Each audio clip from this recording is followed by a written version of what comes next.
ನೋಡಿ, ಡಿ.ಕೆ. ಶಿವಕುಮಾರ್ ಅವರ ಸಂಪುಟಕ್ಕೆ 14 ಜನ ನೂತನ ಸಚಿವರುಗಳು ಸೇರ್ಪಡೆಯಾಗ್ತಾ ಇದ್ದಾರೆ. ಆ 14 ಜನರ ಲಿಸ್ಟ್ ಕೂಡ ಅನೌನ್ಸ್ ಆಗಿದೆ. ಸ್ಪೀಡ್ ನ್ಯೂಸ್ ಕನ್ನಡದಲ್ಲಿ ಎಕ್ಸ್ಕ್ಲೂಸಿವ್ ಆದಂತಹ ಲಿಸ್ಟ್ ಅನ್ನ ಕೂಡ ನೀವೀಗ ಗಮನಿಸ್ತಾ ಇದ್ದೀರಾ. ಯಾರೆಲ್ಲ 14 ಜನರ ಹೆಸರು ಅನ್ನೋದನ್ನ ಕೂಡ. ಹಾಗಾದ್ರೆ ಆ 14 ಜನರಿಗೆ ಯಾವ್ಯಾವ ಖಾತೆಯನ್ನ ಕೊಡಲಾಗುತ್ತೆ? ಖಂಡಿತವಾಗ್ಲೂ ಕೂಡ ಇಲ್ಲಿ ಸಮುದಾಯಗಳ ಆಧಾರದ ಮೇಲೆ ಯಾವ ಸಮುದಾಯಕ್ಕೂ ಕೂಡ ಅನ್ಯಾಯ ಆಗದ ನಿಟ್ಟಿನಲ್ಲಿ ಸಿಎಂ ಸ್ಥಾನ ಇರಬಹುದು, ಅದರ ಜೊತೆಗೆ ಸಚಿವ ಸ್ಥಾನವನ್ನು ಕೂಡ ಕೊಡಲಾಗಿದೆ. ಡಿ.ಕೆ. ಶಿವಕುಮಾರ್ ಅವರಿಗೆ ಸಿಎಂ ಸ್ಥಾನದ ಜೊತೆಗೆ ಬೇರೆ ಯಾವ ಖಾತೆ? ಖಂಡಿತವಾಗ್ಲೂ ಕೂಡ ಸಿಎಂ ಆದವರೇ ಯಾವಾಗಲೂ ಹಣಕಾಸನ್ನು ತಮ್ಮಲ್ಲೇ ಇಟ್ಕೊಳ್ತಾರೆ. ಅದರಂತೆ ಡಿ.ಕೆ. ಶಿವಕುಮಾರ್ ಅವ್ರದ್ದು ಅದು ಕೂಡ ಕಂಟಿನ್ಯೂ ಆಗುತ್ತೆ. ಸಿಎಂ ಅದರ ಜೊತೆಗೆ ಪ್ಲಸ್ ಫೈನಾನ್ಸ್, ಹಣಕಾಸು. ಇದು ಡಿ.ಕೆ. ಶಿವಕುಮಾರ್ ಅವರು. ನೆಕ್ಸ್ಟ್ ಬರೋದು doctor G Parameshwar. Doctor G Parameshwar ಅವರು ಹಿಂದೆ ಗೃಹ ಸಚಿವರಾಗಿದ್ದರು. ಅದಾದ ಮೇಲೆ ಒಂದಷ್ಟು ವರ್ಷಗಳ ಕಾಲ KPCC ಅಧ್ಯಕ್ಷರೂ ಕೂಡ ಆಗಿದ್ರು. ಈಗ ಡಿ.ಕೆ. ಶಿವಕುಮಾರ್ ಅವರ ಕ್ಯಾಬಿನೆಟ್ನಲ್ಲಿ ಪರಮೇಶ್ವರ್ ಅವರಿಗೆ ಯಾವ ಖಾತೆ? ನೋಡಿ, ಡಿ.ಕೆ. ಶಿವಕುಮಾರ್ ಅವರ ಕ್ಯಾಬಿನೆಟ್ನಲ್ಲಿ ಪರಮೇಶ್ವರ್ ಅವರು DCM ಆಗ್ತಾ ಇದ್ದಾರೆ.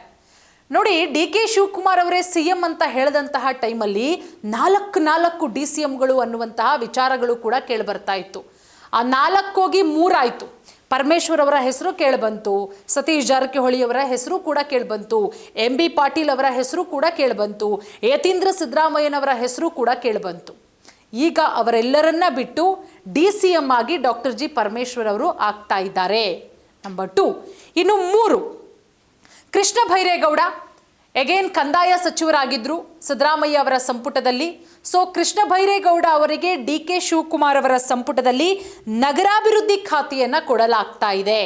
ಸೊ ಅವರು ಕಂದಾಯಕ್ಕೆ ಮತ್ತೊಮ್ಮೆ ಬೇಡಿಕೆ ಇಟ್ಟಿದ್ದಾರೆ ಅನ್ನುವಂಥ ಮಾಹಿತಿ, ಬಟ್ ನಗರಾಭಿವೃದ್ಧಿ ಫೈನಲ್ ಆಗಿದೆ ಅನ್ನೋದ್ರ ಬಗ್ಗೆ ಮಾಹಿತಿ ಸಿಗ್ತಾ ಇದೆ. ಮತ್ತೊಂದು ಕಡೆ ಸ್ಪೀಕರ್ ಆಗಿದ್ದಂತಹ UT ಖಾದರ್ ಅವರಿಗೆ ಯಾವ ಖಾತೆ? UT ಖಾದರ್ ಅವರು ಅವರಿಗೆ ಆರೋಗ್ಯ ಸಚಿವರು, ಆರೋಗ್ಯ ಖಾತೆಯನ್ನು ಕೊಡಲಾಗ್ತಾ ಇದೆ. Health minister. ಹಿಂದೆನೂ ಕೂಡ UT ಖಾದರ್ ಅವರು ಹೆಲ್ತ್ ಮಿನಿಸ್ಟರ್ ಆಗಿದ್ರು. ಈಗಲೂ ಕೂಡ ಅವರು ಆರೋಗ್ಯ ಸಚಿವರಾಗ್ತಾ ಇದ್ದಾರೆ ಡಿ.ಕೆ. ಶಿವಕುಮಾರ್ ಅವರ ಸಂಪುಟದಲ್ಲಿ. ಇನ್ನು MB ಪಾಟೀಲ್ ಅವರು, ಅವರಿಗೆ ಬೃಹತ್ ಕೈಗಾರಿಕೆ ಸಚಿವರನ್ನಾಗಿ ಮಾಡಲಾಗ್ತಾ ಇದೆ.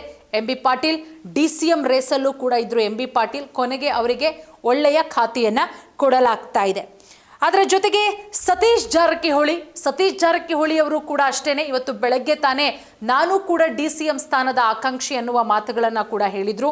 ಸೊ ಸತೀಶ್ ಜಾರಕಿಹೊಳಿ ಅವರಿಗೆ PWD ಮಿನಿಸ್ಟರ್ನಾಗಿ ಮಾಡಲಾಗ್ತಾ ಇದೆ. ಇನ್ನು KJ ಜಾರ್ಜ್ ಇಂಧನ ಸಚಿವರಾಗಿದ್ದಾರೆ.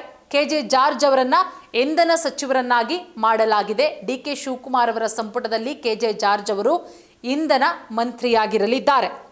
ಅದರ ಜೊತೆಗೆ ಪ್ರಿಯಾಂಕ್ ಖರ್ಗೆ ಅವರು ಮತ್ತೊಮ್ಮೆ ಸಿದ್ದರಾಮಯ್ಯ ಅವರ ಸಂಪುಟದಲ್ಲೂ ಕೂಡ ಇದ್ರು. ಡಿ.ಕೆ. ಶಿವಕುಮಾರ್ ಅವರ ಸಂಪುಟಕ್ಕೂ ಕೂಡ ಸೇರ್ಪಡೆಯಾಗ್ತಾ ಇದ್ದಾರೆ. AICC ಅಧ್ಯಕ್ಷರಾದಂತಹ ಮಲ್ಲಿಕಾರ್ಜುನ ಖರ್ಗೆ ಅವರ ಪುತ್ರ ಪ್ರಿಯಾಂಕ್ ಖರ್ಗೆ ಅವರಿಗೆ ಯಾವ ಖಾತೆ?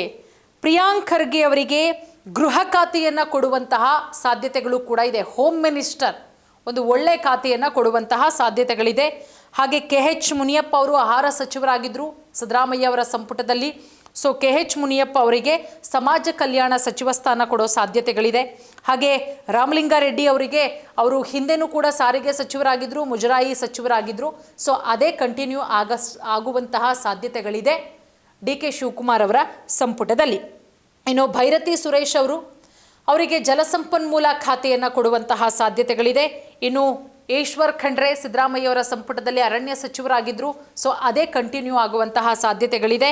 ಯತೀಂದ್ರ ಸಿದ್ದರಾಮಯ್ಯ ಅವರು ಡಿ.ಕೆ. ಶಿವಕುಮಾರ್ ಅವರ ಸಂಪುಟಕ್ಕೆ ಹೊಸದಾಗಿ ಸೇರ್ಪಡೆಯಾಗಿರೋದು. MLC ಸಿದ್ದರಾಮಯ್ಯನವರ ಸುಪುತ್ರ ಯತೀಂದ್ರ ಸಿದ್ದರಾಮಯ್ಯನವರಿಗೆ ವೈದ್ಯಕೀಯ ಶಿಕ್ಷಣ, ಯಾಕಂದರೆ ಅವರು ಹೇಳಿಕೆಯಲ್ಲಿ ಡಾಕ್ಟರ್. ಸೊ ಹಾಗಾಗಿ ವೈದ್ಯಕೀಯ ಶಿಕ್ಷಣ ಖಾತೆಯನ್ನು ಕೊಡುವ ಸಾಧ್ಯತೆಗಳು ಕೂಡ ಇದೆ. ಇನ್ನು ಶರಣಪ್ರಕಾಶ್ ಪಾಟೀಲ್ ಅವರಿಗೆ ಗಣಿ ಮತ್ತು ಉಕ್ಕು ಖಾತೆಯನ್ನು ಕೊಡುವಂತಹ ಸಾಧ್ಯತೆಗಳು ಕೂಡ ಇದೆ. ಸೊ ಈ 14 ಜನರ ಹೆಸರು ಫೈನಲ್ ಆಗಿದೆ. ಈ 14 ಜನನೂ ಕೂಡ 4/5ಕ್ಕೆ ಪ್ರಮಾಣ ವಚನವನ್ನು ಸ್ವೀಕಾರ ಮಾಡ್ತಾರೆ. ಡಿ.ಕೆ. ಶಿವಕುಮಾರ್ ಅವರ ಒಟ್ಟಿಗೆ 13 ಜನ ಪ್ರಮಾಣ ವಚನವನ್ನು ಸ್ವೀಕಾರ ಮಾಡ್ತಾರೆ. ಪರಮೇಶ್ವರ್ ಅವರಿಂದ ಹಿಡಿದು ಶರಣಪ್ರಕಾಶ್ ಪಾಟೀಲ್ ಅವರವರೆಗೂ ಕೂಡ ಇದು ಖಾತೆ ಹಂಚಿಕೆ, ಬಟ್ ಫೈನಲ್ ಆಗಿಲ್ಲ. ಬಟ್ ಇಂತಿಂಥವರು ಇಂತಿಂಥದ್ದೇ ಖಾತೆ ಕೊಡ್ತಾರೆ ಅಂತಲೂ ಕೂಡ ಹೇಳಲಾಗ್ತಾ ಇದೆ. ಬಟ್ 4:15 ನಂತರ, ಸಂಜೆ 4:15 ನಂತರ ಒಂದು ಫೈನಲ್ ಪಟ್ಟಿ ರಿಲೀಸ್ ಆಗುತ್ತೆ. ಈಗ ಯಾರ್ಯಾರಿಗೆ ಸಚಿವ ಸಂಪುಟಕ್ಕೆ ಆ್ಯಡ್ ಆಗ್ತಾರೆ ಅನ್ನೋದು ಲೀಸ್ಟ್ ಅನೌನ್ಸ್ ಆಗಿದೆ. ಸೊ ಇಂಥವರಿಗೆ ಇಂಥ ಖಾತೆ ಕೊಡಬಹುದು ಅನ್ನೋದನ್ನು ನಾವು ಹೇಳ್ತಾ ಇದ್ವಿ. ಬಟ್ ಫೈನಲ್ ಆಗಿ ಹೈಕಮಾಂಡ್ನಿಂದ ಅನೌನ್ಸ್ಮೆಂಟ್ ಆದಮೇಲಷ್ಟೇ ಗೊತ್ತಾಗಬೇಕಾಗತ್ತೆ.